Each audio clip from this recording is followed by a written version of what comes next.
expert in interior, so we do it in a large boat or doing it in a house, it's not much different. But of course, when we have the opportunity to do it, then we are very happy to do it, because then it's something new. Everything on a boat is scaled down, maximized, spacing and all this.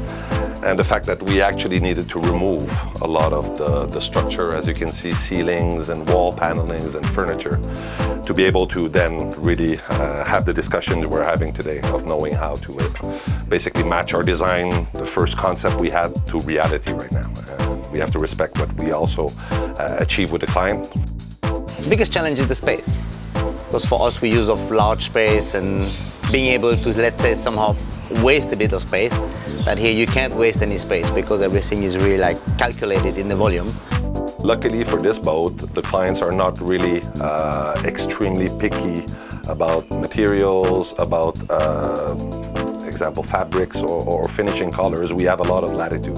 The request from the customer was basically not to change so much the interior, was to change the effect, because everything was dark wood, dark floor, everything was really dark in there, and they want something very bright and modern.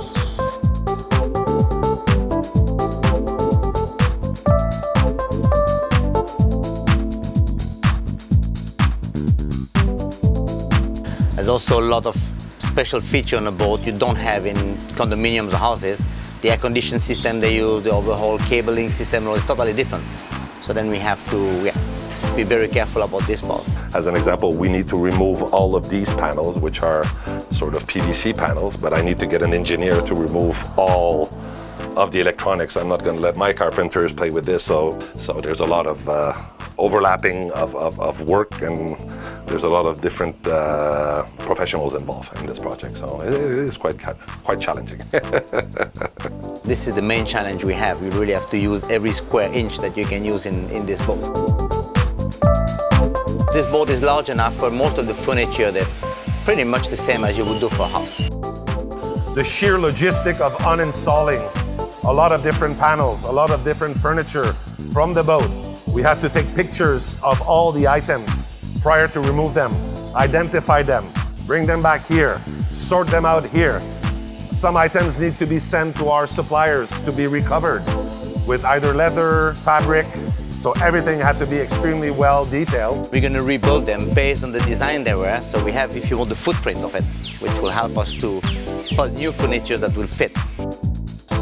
We're moving from a very old style, dark wood with a sort of clear coating finish to metallic gray color. So as you can see the difference from before and after, the silver color will be dominant throughout the cabins, especially on the furniture. Now ceilings will have a mix of silver, wood type laminate that we're putting on the ceilings in some rooms. Some other rooms it's only silver painted ceilings. Then we'll have a different color carpet and different color flooring. So it's all going to mix very well together according to the design of the 3Ds.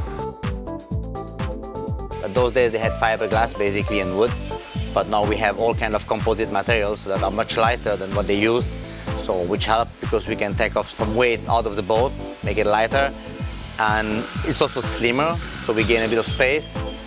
And so those are mainly the materials we will use on this boat to make it more modern and more efficient.